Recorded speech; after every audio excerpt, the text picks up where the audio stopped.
തിരുഹൃദയ വണക്ക മാസത്തിലൂടെ കടന്നു പോകുമ്പോൾ ഇന്ന് നിങ്ങളുമായി പങ്കുവയ്ക്കാനായിട്ടുള്ളത് നമ്മൾ വളർത്തിയെടുക്കാൻ ആഗ്രഹിക്കുന്ന സ്വഭാവത്തെക്കുറിച്ചാണ്. എല്ലാ മനുഷ്യരും ആഗ്രഹിക്കുന്നത് നന്മയുള്ള മനുഷ്യരായി മാറണം, പ്രകാശിക്കണമെന്നാണ്. നന്മ ചെയ്യുന്നവരായിട്ട് തീരണം എന്ന് തന്നെയാണ്. തിരുഹൃദയത്തിൻ്റെ മുമ്പിലായിരിക്കുമ്പോൾ ഈശോയുടെ തിരുഹൃദയം നമ്മെ ഓർമ്മിപ്പിക്കുന്നത് അവിടുന്ന് ചെയ്ത നന്മകളും ഇന്ന് ചെയ്തുകൊണ്ടിരിക്കുന്ന നന്മകളുമാണ്. ആരെയും അകറ്റി നിർത്താനല്ല യേശു വന്നത്, മറിച്ച് എല്ലാവരെയും സ്നേഹത്തോടെ സ്വീകരിക്കാനും അവർക്ക് നന്മ ചെയ്യുവാനുമായിട്ടാണ്.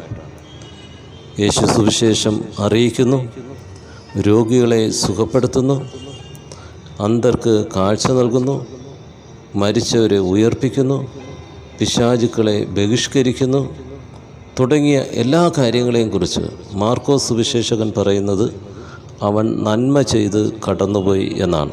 തിരുഹൃദയത്തെ ആശ്രയിക്കുകയും തിരുഹൃദയത്തിൻ്റെ മുമ്പിലായിരിക്കുകയും ചെയ്യുമ്പോൾ നമ്മിലുണ്ടാകേണ്ട ഒരു സവിശേഷത, ഒന്ന്, യേശു ചെയ്ത നന്മകൾ അതിൻ്റെ ഭാഗമായി തീരുക എന്നുള്ളതാണ്. യേശുവിൽ നിന്ന് നന്മ സ്വീകരിക്കുക.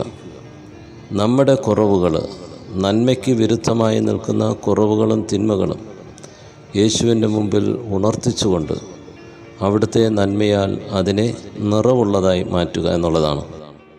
രണ്ട്, യേശു ഇന്ന് നന്മ ചെയ്യാൻ അവിടത്തേക്ക് വേണ്ടി നമ്മുടെ കരങ്ങൾ, നമ്മുടെ നാവുകൾ, നമ്മുടെ പാദങ്ങൾ, നമ്മുടെ നയനങ്ങൾ, നമ്മുടെ കാതുകൾ അവിടുന്ന് ആഗ്രഹിക്കുന്നു.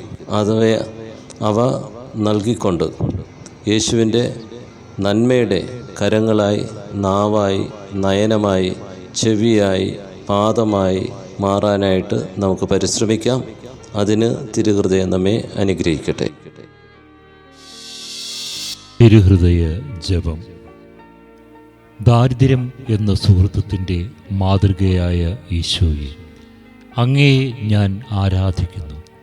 കാരുണ്യം നിറഞ്ഞ എൻ്റെ രക്ഷിതാവേ, എൻ്റെ ആഗ്രഹം മുഴുവനും ലോകവസ്തുക്കളിലും ബഹുമാനാദികളിലും ആയിരിക്കുന്നുവെന്ന് അറിയുന്നതിന് അങ്ങ് എത്രയധികം ഖേദിക്കുന്നു.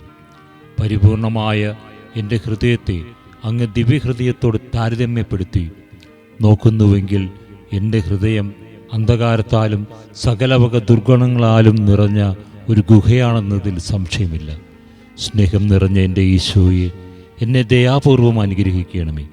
അങ്ങനെയുള്ള ദിവ്യഹൃദയത്തിൻ്റെ പ്രകാശം എന്നിലുള്ള അന്ധകാരത്തെ നീക്കി എൻ്റെ എല്ലാ ആഗ്രഹങ്ങളെയും അഭിനിവേശങ്ങളെയും സംക്ഷുബ്ധമാക്കട്ടെ. അങ്ങിൽ മാത്രം എൻ്റെ ശരണം മുഴുവൻ വയ്ക്കുന്നതിനും എൻ്റെ പൂർണ്ണ ശക്തിയോടുകൂടി അങ്ങയെ മാത്രം സ്നേഹിക്കുന്നതിനും അനുഗ്രഹം നൽകണമേ. ആമേൻ. കർത്താവേ, അങ്ങേ മണവാട്ടിയായ തിരുസഭയ്ക്ക് പൂർണ്ണ സ്വാതന്ത്ര്യം കൊടുത്തരുളണമേ. ഞങ്ങളുടെ പിതാവായ പരിശുദ്ധ പാപ്പായെ സംരക്ഷിക്കണമേ. എല്ലാവരും അങ്ങേ ഏക സത്യസഭയെ അറിഞ്ഞ് ഏക ഇടയൻ്റെ കീഴാകുന്നതിന് വേഗത്തിൽ ഇടവരുത്തണമേ. നിർഭാഗ്യപാപികളുടെ മേൽ കൃപയായിരിക്കണമേ. അനുഗ്രഹത്തിൻ്റെ അമ്മയായ മറിയമേ, ദിവ്യഹൃദയത്തിൻ നാഥേ, ഞാൻ അപേക്ഷിക്കുന്നതും ആഗ്രഹിക്കുന്നതുമായ സകല വരങ്ങളും അങ്ങേ ശക്തമായ മധ്യസ്ഥയിൽ ശരണപ്പെട്ട് അങ്ങ് വഴിയായി ലഭിക്കുമെന്ന് പൂർണ്ണമായി ഉറച്ചിരിക്കുന്നു. ആമേൻ.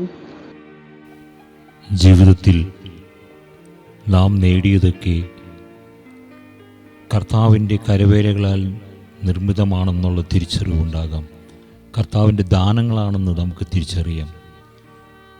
ഒരു നിമിഷം മതി എല്ലാം കത്തിച്ചാമ്പലാകാൻ. അനുഭവങ്ങൾ നമ്മുടെ മുന്നിലുണ്ട്. നിത്യവും ബൈബിൾ വായിക്കുവാൻ നമ്മൾ ഓർക്കുക.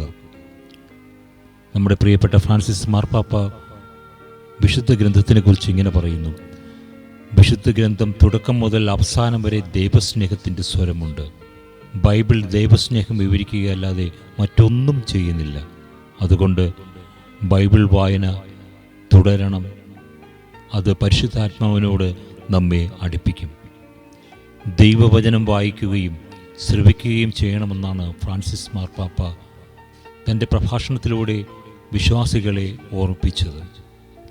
പ്രത്യേക വികാരങ്ങളൊന്നുമില്ലാതെ നാം പലതവണ വായിച്ചിട്ടുള്ള തിരുലിഖിത ഭാഗം ഒരു ദിവസം നമ്മൾ വിശ്വാസത്തിൻ്റെയും പ്രാർത്ഥനയുടെയും ഒരു അന്തരീക്ഷത്തിൽ വായിക്കുകയും അപ്പോൾ ആ വാചകം പെട്ടെന്ന് പ്രകാശമാനമാവുകയും നമ്മോട് സംസാരിക്കുകയും നാം അനുഭവിക്കുന്ന ഒരു പ്രശ്നത്തിൽ മേൽ വെളിച്ചം ചൊരിയുകയും ചെയ്തേക്കാം. എല്ലാവർക്കും നല്ലൊരു സുദിനമാകട്ടെ എന്ന് പ്രാർത്ഥിച്ചുകൊണ്ട് സ്നേഹത്തോടെ ആമേൻ.